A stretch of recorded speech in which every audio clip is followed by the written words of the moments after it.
Graça no nome do Senhor Jesus Cristo, amados e amadas, membro do corpo de Cristo, individualmente espalhado em cada canto dessa terra.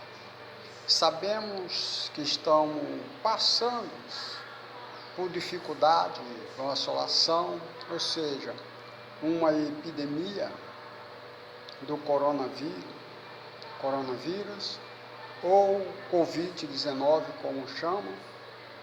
Sabemos também que vivemos em tempos críticos, difíceis de manejar, onde os homens serão amantes de si mesmos, amantes dos desejos, aonde os homens serão desobedientes aos pais, ingratos, desleais, sem afeição, caluniadores, mostrando até ser piedoso, mas porém falsos.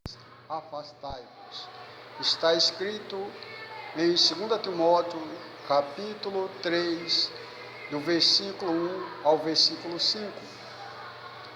E no capítulo 24 de Mateus, o Senhor Jesus Cristo nos anunciou aos seus apóstolos, discípulos, depois se tornaram apóstolos, e sempre um lembrete na tua igreja que Jesus Cristo, Ele virá. Mas que antes da vinda do Senhor Jesus, sinais iam acontecer. E esses sinais serão vistos, e a terra inteira ficaria desalentada, apavorada, conforme Lucas, e o seu capítulo lá, 25, ele começa lá a falar também uma parte do Sermão do Monte, ou do sermão escatológico, falando de epidemia, de terremotos, falando de guerra, falando de escassez de víveres, falta de alimento.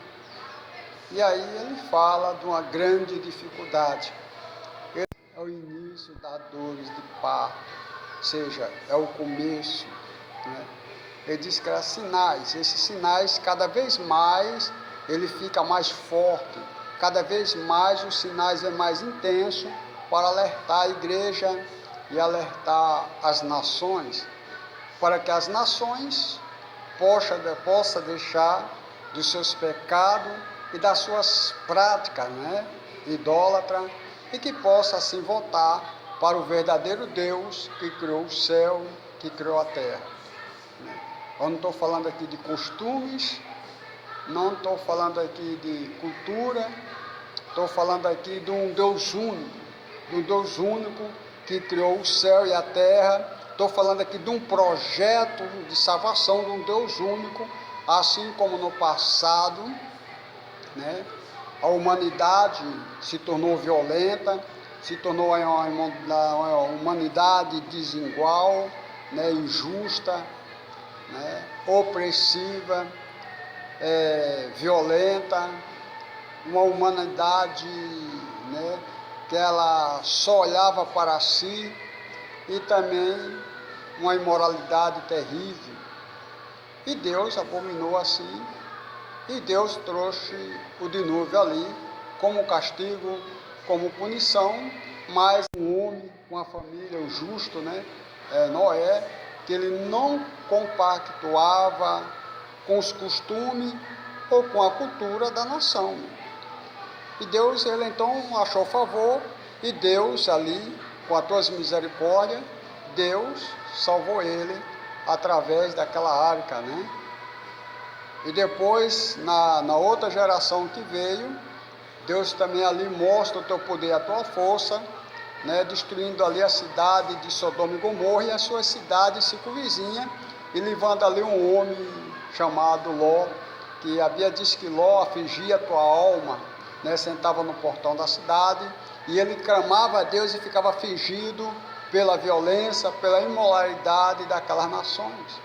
E Deus ali enviou teus anjos ali, E mente Ló e sua família estava em Sodoma, não choveu enxofre, sarava do céu, mente não fosse tirado aquele justo. Intercedeu pelaquela cidade, Abraão intercedeu. Abraão disse, se tiver 50 justos, Senhor, o Senhor destruirá aquela cidade. Ele disse, não, por causa dos 50 justos, eu não destruirei aquela cidade. E ele foi aí chegando até 10 justos, mas naquela cidade não tinha essa quantidade. Salvou, mostrando a tua misericórdia, Ló e as tuas 2 filhas, e a tua esposa ficou pelo meio caminho por amar as coisas atrás, por olhar para trás e não obedecer. O que eu quero dizer é que Jesus Cristo também no seu sermão escatológico, ele diz que seria assim como os dias de Noé, assim como Sodoma e Gomorra, que as pessoas zombavam e faziam pouco caso. Amado, as pessoas ainda continuam perseguindo o povo de Deus, ainda continuam maltratando o povo de Deus, continua querendo paralisar, amordaçar o povo de Deus, né? A igreja ainda, ela ainda é perseguida, né? E as pessoas falam, não, é religião, é cultura. Não estou falando sobre cultura, nem sobre religião, que religião do latim vem do verbo religares, né? Ou seja, ligar o homem com Deus, religar, né? Ligar o homem com Deus, ou seja, levar de volta o homem a ter uma comunhão com Deus. Quando Adão e Eva lá pecou, errou, o homem perdeu essa comunhão com Deus, então o homem foi desligado, e agora Jesus Cristo é o único meio que faz isso, né? E Jesus Cristo também é o único meio de salvação, Jesus Cristo é o único meio de libertação, Jesus Cristo é o único meio onde apaga os pecados, onde absolve o ser humano. Mas as pessoas têm zombado de Cristo, as pessoas têm ridicularizado Cristo, né? Principalmente no carnaval, né? No carnaval eles não respeitam, né? Ele faz ao demônio sendo vitorioso em cima de Cristo, onde a Bíblia diz que Cristo Jesus venceu o diabo na cruz do Calvário, e toda a potestade e principado, autoridade do Senhor Jesus. Então o diabo nunca foi vencedor, e as pessoas têm, lançado muitas caricaturas de Cristo, né? É verdade que a palavra de Deus diz que Cristo ama o pecador, mas abomina o pecado, abomina as práticas errôneas, as práticas impuras, as práticas pagãs, as práticas idólatras, essa Deus abomina. Agora eu quero dizer, mesmo que o mundo está nessa assolação, mesmo que o mundo está apavorado, mas o problema é, irmão, que o mundo, em vez de estar apavorado, de não querer ir para o inferno, de não querer ser condenado à eternidade, mas que possa ter vida, que possa ganhar imortalidade, a salvação eterna que vem através de Cristo. É engraçado que as pessoas têm medo de um vírus, mas não tem medo daquele que pode tanto destruir o corpo como lançar a alma no inferno de Deus através de Cristo. As pessoas, em vez de ter medo de morrer e ir para o inferno, as pessoas não têm. Aonde a Bíblia diz, de dentro, né? É um sofrimento eterno, está eternamente apartado de Deus, eternamente apartado da luz, e aonde Deus dá essa oportunidade, né? Porque o povo não se voltar, e nós como cristãos, nós vamos assim estar acatando, né, para preservar, né, para trazer o alívio, mas sabemos que a palavra de Deus diz, se Deus não edificar a casa, em vão é edificar a casa. Se Deus não guardar a cidade, em vão é colocar sentinela para guardar a cidade. Então, se Deus não tiver no negócio, amado, se nós não clamar a Deus, se nós não se voltar para Deus, a gente pode continuar fazendo o maior esforço, né, continuar fechando as fronteiras. Eu não estou dizendo que não deve fazer, né, mas deve ser pensado, né, dar o toque de recolher, né, mas com cautela, com prudência. Não sou contra, mas o que eu digo, se o povo não reconhecer, se a nação não conhecer, não se voltar para Deus, Não pode, porque Deus é o único que pode parar. Eu quero te dizer que Deus mandou 10 pragas para o Egito, porque lá no Egito, Faraó assolava o teu povo há 430 anos, o povo de Deus no cativeiro, sendo assolado, sendo oprimido por Faraó, sendo oprimido pelo Estado, pela uma ditadura, né? E Deus manda um líder, levanta Moisés para tirar o povo, né? Eu quero dizer que Moisés, quando chega na presença de Faraó, anuncia o propósito de Deus, para a qual Deus enviou ele, e disse: ele não deixar o povo de Deus ir, Deus castigará com 10 pragas. No início eu não quero falar da 10ª, vou falar até a... E o Senhor então manda a praga lá. Quando a praga assola o Egito, assola Faraó e teu servo, Faraó busca a presença de Moisés, clama pela presença de Moisés e clama a Moisés para orar a Deus pedindo para afastar. Aqui no Êxodo, capítulo 10, versículo 22, eu vou ler apenas 3 versículos, né? Êxodo, capítulo 10, versículo 22, diz: então disse o Senhor a Moisés: estenda a mão para o céu, e haverá saraiva em toda a terra do Egito, sobre os homens, sobre o gado, sobre toda a erva do campo da terra e do Egito. Então vê que era uma praga de saraiva. A saraiva ela vinha sobre os homens, vinha sobre, vinha sobre toda a terra do Egito, sobre os homens, vinha sobre o gado, toda a plantação do campo, é para devastar, é para acabar mesmo.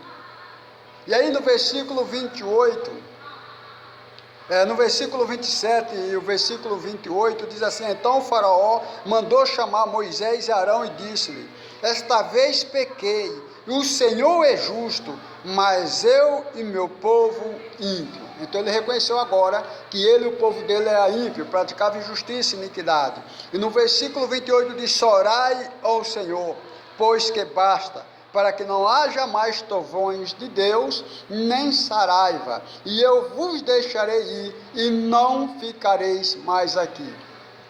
No versículo 33 do capítulo 10 diz: saiu pois Moisés de Faraó, ou seja, da presença de Faraó, ou do palácio de Faraó, da cidade, e estendeu as mãos ao Senhor, quer dizer, levantou as tuas mãos para o céu, e cessaram os trovões daquela terra. Então Moisés foi lá e orou. Eu quero dizer para você que aquela saraiva, aquela chuva, aquela destruição, aquela praga, era castigo, era a mão de Deus pesando sobre a nação de Faraó, era a mão de Deus pesando sobre aquele rei pagão, aquele rei injusto e opressor.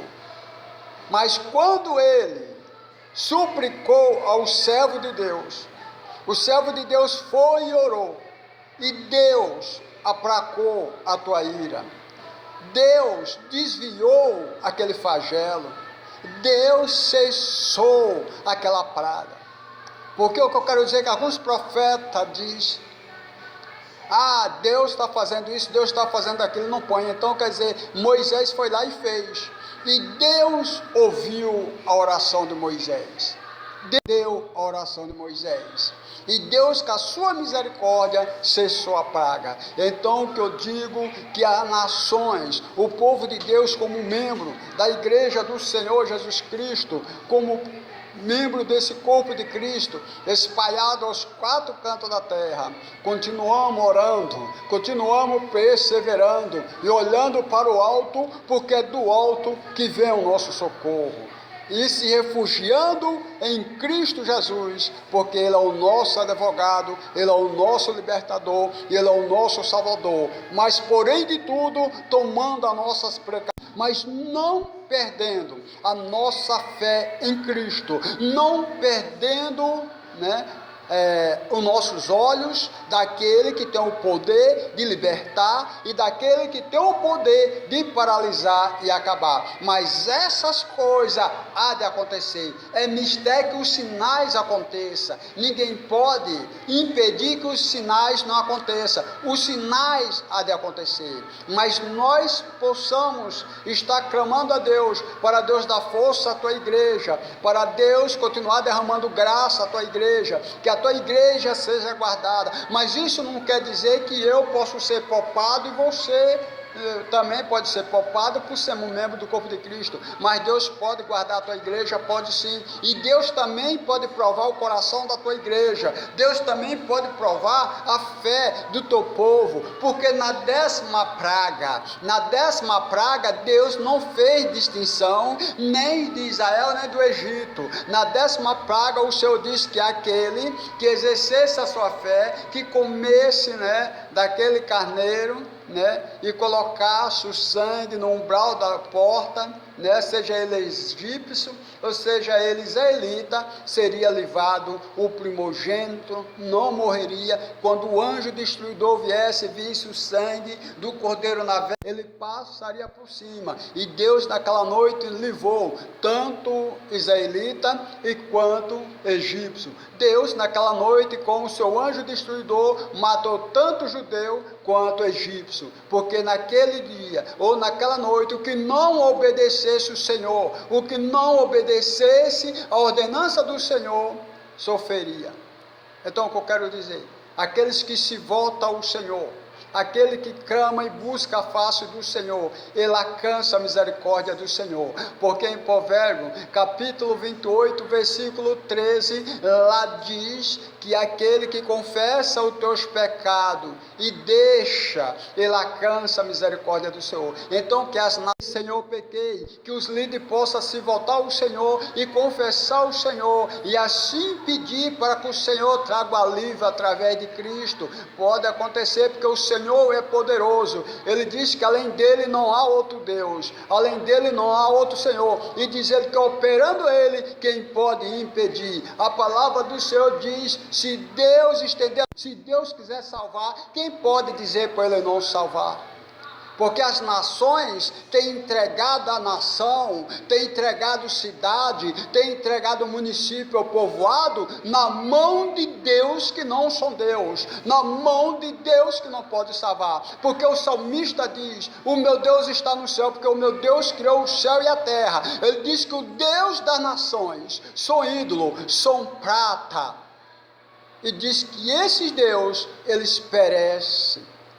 Então as nações se arrependam da tua maldade, se arrependa do teu pecado, se arrependa das tuas iniquidades e se volta ao Senhor. Em Isaías 45, lá também vai falar que o homem planta uma árvore, o homem depois corta aquela ave, metade dela faz fogo para se esquentar ou para cozer o teu alimento, e metade tira o cerno, faz uma imagem ou ídolo de escultura feito por mão do homem, e disse: esse é meu Deus, e se curva diante dele e ora. Deus diz que essa prática é abominável, e as nações têm pecado, por isso não entrega o país, não entrega a cidade, os estados, os municípios ao Senhor Jesus Cristo, ou ao único Deus, o Senhor dos Exércitos, ou Adonai, ou Elohim, que criou todas as coisas. Por que não buscar a face de Deus? O Salmo 115, lá vai falar que as pessoas têm adorado um Deus que ele tem olhos, mas não pode ver, tem boca, tem garganta, mas não pode proferir som nenhum, tem ouvido, mas não pode ouvir, tem mão, mas não pode apalpar, tem pé, mas não pode andar. Quando ele quer sair do lugar, os seus queridinhos têm que tirar ele. Diz que assim como eles é nada, assim é os que fazem, é os que esculpem ele, e assim é os que adoram ele. Então voltai, irmão, voltai, amado, voltai para o Senhor, buscai a face do Senhor, convertei-vos dos vossos pecados, convertei. Eu não estou falando adoração, adorar o Deus único, se voltar para o Deus único, se voltar para o Deus que criou o céu, e clamar a Deus para que ele possa aplacar, para que possa trazer o alívio, assim como Moisés chorava e Deus intercedia, fazendo o quê? Que aquela praga fosse retirada de Faraó. Assim pode acontecer nos países. Mas que eu quero te dizer, amado, que ainda há muitos sinais a acontecer, ainda há muitos sinais para acontecer. Então, que a igreja do Senhor Jesus Cristo, aqueles que têm o coração voltado, continue perseverando, continue obedecendo, continue se precavendo, fazendo as tuas profissões, mas não deixe de estar clamando a Deus, não deixe de estar buscando a Deus, porque tu és templo de Deus, tu és igreja de Deus, tu és habitação feito por mão de homem, mas Deus mora em pedra viva, em templo feito pela mão do próprio Deus. E tu és a habitação de Deus, tu és templo santo de Deus, e que a paz do Senhor Jesus Cristo venha reinar nas nações, principalmente na nossa nação brasileira, que o Senhor Jesus venha guardar o presidente, e guardar toda a tua equipe, e guardar todo o Senado, e possa estar guardando toda a liderança governamentais e municipais, meu Deus, para que eles possam tomar decisões coerentes, para que assim possa se voltar para Deus, para que assim possa entregar a cidade, país e município na mão de Deus, e Deus assim possa estar guardando e abençoando. Oh Deus amado, Pai querido, abençoa, meu Deus, toda a nação, meu Deus, trazendo entendimento às nações, trazendo assim, meu Deus, meu Pai, Senhor, uma clareza, porque lá em 2 Coríntios capítulo 4, 2 Coríntios capítulo 4, versículo 4, lá diz, meu Deus, que o inimigo, o Deus desse sistema iníquo, o Deus desse sistema apartado de Deus, Senhor, tem um poder incrível, está cegando a mente dos incrédulos, daqueles que não creem na tua vinda, daqueles que não creem em Deus, daqueles que não creem em Cristo, daqueles que zombam de Cristo, daqueles que faz chacota de Cristo. A Bíblia diz, para que o brilho do Evangelho não venha penetrar, não venha resplandecer e ele seja salvo. Mas lá em Gálatas 6:7, lá diz que Deus não se deixa mofar, Deus não se deixa zombar. Aquilo que o homem semear, aquilo que a nação semear, o que o homem plantou, o que a nação plantar, ela vai colher, vai ter a colheita. Então se arrependa, então se volta para Deus. Deus toca na mente e no coração, porque Jesus disse que ninguém viria a Ele, nenhuma nação, nenhuma pessoa pode vir a Ele, se antes Deus não trazer até Ele. E aí, meu Deus, ele se converta, e aí ela se converta, e aí alcance, meu Deus, a absolvição da condenação eterna, e assim, meu Deus, venha em Cristo Jesus o refrigério. Meu Deus, toma, Senhor, todo o povo, os moradores de rua, Senhor, os sem teto, aqueles, meu Deus, desempregados nas tuas mãos. Meu Deus, como será a sobrevivência desse? Porque as pessoas falam, mas não tem feito uma política direcionada aos moradores de rua, não tem feito, meu Deus e meu Pai, um plano de prevenção, meu Deus, aos favelados, aos que moram em palafita, meu Deus. Se não for o Senhor, se não for tuas misericórdias, então ilumina, Senhor, aos líderes religiosos, eclesiásticos, meu Deus, na política, para que possa direcionar também a esse povo, o nome seja glorificado, somente o nome do Senhor Jesus Cristo seja temido, somente o Senhor Jesus Cristo seja adorado, porque diz a tua palavra, feliz é a nação cujo Deus é o Senhor dos exércitos, feliz é a nação cujo Deus é o Senhor dos exércitos. Aleluia, glória a Jesus, glória a Deus, aleluia. Deus amado, Pai querido, abençoa este povo, abençoa as nações, toma Israel nas tuas mãos, Senhor, que tenha paz com as nações vizinhas e as nações vizinhas com Israel. Israel se volte ao Senhor Jesus Cristo. Senhor, no nome do Pai, do Filho e do Espírito Santo, receba paz e consolo na promessa, nas escrituras sagradas e na promessa do Senhor. O Senhor em breve virá buscar um povo, em breve virá buscar a tua igreja. Então, enquanto a igreja do Senhor está na terra, enquanto o Espírito Santo do Senhor está na terra, nós temos oportunidade de se arrepender, temos oportunidade de buscar a face do Senhor. Então buscai a face do Senhor, contemplai a face do Senhor, adorai o Senhor, se convertei ao Senhor enquanto há tempo. Glória a Deus, fique em paz em nome do Senhor.